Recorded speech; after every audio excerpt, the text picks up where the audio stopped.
Puji Tuhan, Shalom Jemaat Tuhan GPI Pondok Daud yang Tuhan kasihi dan berkati. Hari yang penuh berkat ini kita akan sama-sama mendengar firman Tuhan dengan tema setia. Bapak, Ibu, dan saudaraku yang dikasihi Tuhan, setia adalah suatu perbuatan atau perasaan yang dilakukan atau dikendalikan oleh pikiran emosional seseorang dengan melihat dan merasakan suatu kejadian yang berhubungan dengan kehidupan pribadi maupun kelompok. Salah satu karakter yang tidak mudah ditemukan dalam diri manusia adalah kesetiaannya. Jarang sekali orang mau setia ketika apa yang diharapkan tidak seperti kenyataan. Orang mau setia apabila ada upah. Inilah kenyataan hidup. Begitu juga dalam mengikut Tuhan, seringkali kita tidak setia. Hati kita mudah berubah, tidak sedikit yang awal mulanya begitu setia melayani Tuhan. Namun seiring berjalannya waktu, kesetiaan itu mulai luntur. Terbentur masalah, kita tidak lagi setia melayani Tuhan. Sepertinya kesetiaan kita kepada Tuhan tergantung cuaca. Ketika hati lagi mendung, kita tidak lagi bersemangat. Dikala hati lagi cerah, kita menggebu-gebu untuk Tuhan. Namun, haruslah kita ingat bahwa untuk meraih segala sesuatu, baik itu mimpi, cita-cita, dan juga harapan, dibutuhkan kesetiaan. Segala sesuatu yang kita kerjakan pasti akan membuahkan hasil secara maksimal apabila kita setia melakukannya dengan setia. Bapak, Ibu, dan saudaraku yang dikasihi Tuhan, sudahkah kita menjadi hamba yang setia? Sudahkah kita menjadi hamba yang bertanggung jawab? Matius 25 ayat 14 sampai dengan 15 berkata demikian. Sebab hal kerajaan sorga sama seperti seorang yang mau berpergian ke luar negeri, yang memanggil hamba-hambanya dan mempercayakan hartanya kepada mereka. Yang seorang diberikan 5 talenta, yang seorang lagi 2, dan yang seorang lagi 1, masing-masing menurut kesanggupannya, lalu ia berangkat. Nilai talenta dalam perumpamaan di atas tidak ditentukan pada jumlahnya, melainkan pada siapa yang memberikan atau mempercayakannya. Sehelai sapu tangan harganya sangat murah, tetapi kalau yang memberikan adalah almarhum orang tua kita, sapu tangan itu menjadi sangat bernilai. Saat membaca perumpamaan di atas, seringkali mata kita terpaku pada jumlah talentanya. Kita melupakan siapa yang memberi talenta itu. Inilah perbedaan mendasar antara hamba yang menerima 5 dan 2 talenta dengan hamba yang menerima 1 talenta.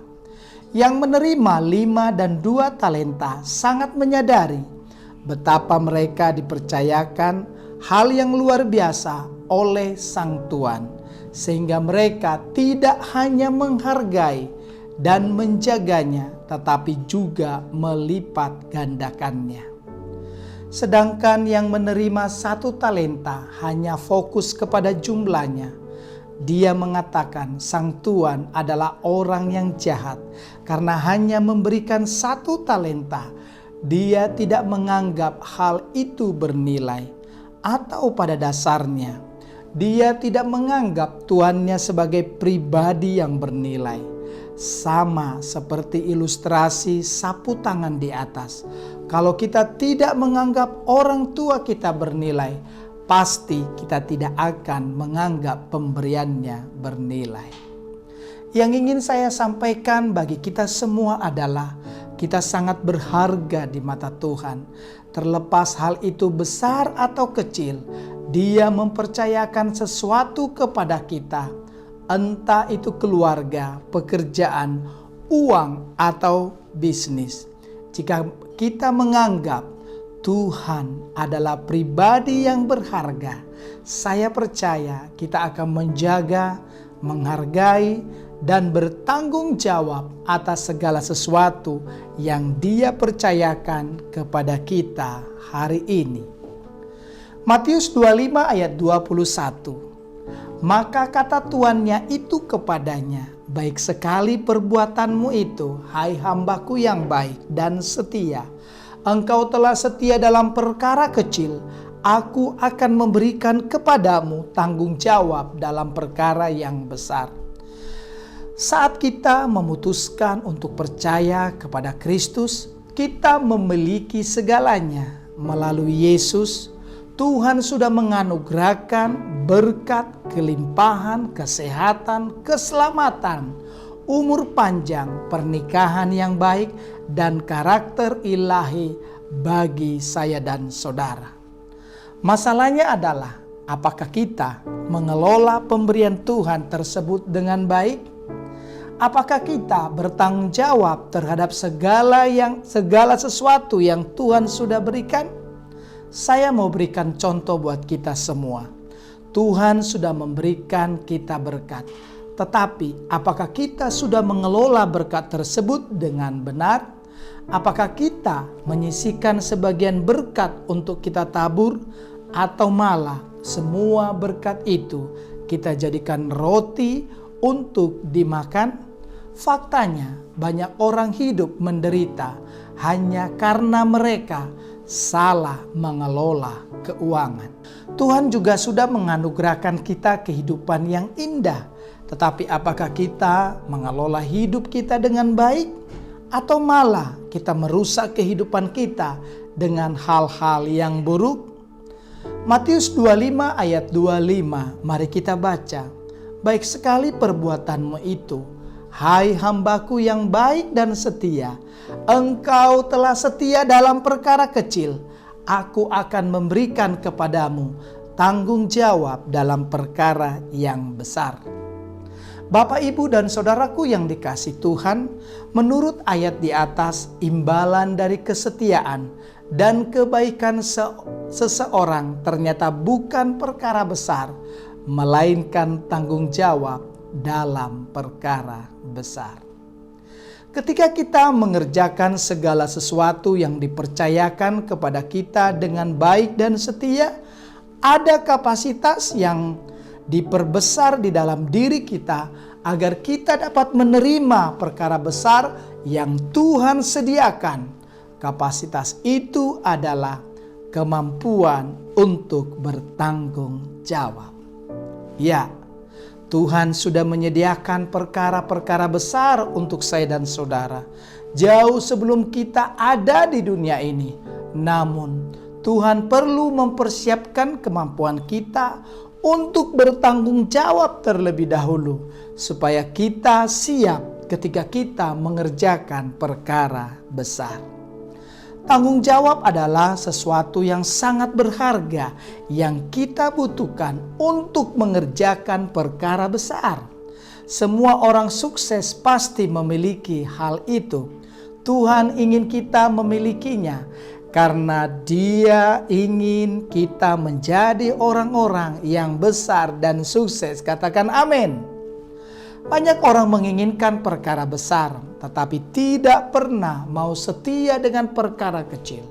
Saya percaya Tuhan sudah sediakan hal-hal dahsyat di dalam hidup saya dan saudara. Hanya saja kita sering melewati hal-hal tersebut semata-mata karena kita tidak setia dan tidak bertanggung jawab. Mari kita lihat di dalam kitab Injil Lukas pasalnya yang ke-16 ayat yang ke-10 berkata demikian. Barang siapa setia dalam perkara-perkara kecil, ia setia juga dalam perkara-perkara besar. Dan barang siapa tidak benar dalam perkara-perkara kecil, ia tidak benar juga dalam perkara-perkara besar. Ayat di atas menunjukkan bahwa yang menentukan seseorang mendapatkan perkara kecil atau besar di dalam hidupnya bukanlah Tuhan, melainkan dirinya sendiri. Orang yang setialah yang akan menikmati perkara-perkara besar. Bukan Tuhan yang memilih-milih mana orang yang layak mendapatkan perkara besar atau kecil. Saya percaya Tuhan bahkan sudah menyediakan perkara besar untuk saya dan saudara. Masalahnya, kembali saya mau ingatkan, ketidaksetiaan kita terhadap perkara yang kecil membuat kita kehilangan kesempatan untuk menikmati yang besar.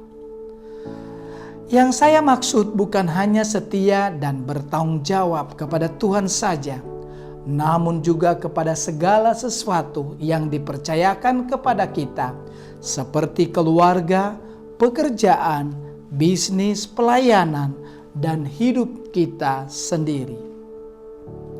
Bukan Tuhan yang menyebabkan kita mendapatkan apa yang kita dapatkan hari ini. Tuhan ingin kita sukses dan berhasil. Masalahnya ada pada kita, pada mental dan karakter kita. Sungguh ini adalah kabar sukacita kalau masalahnya ada pada kita.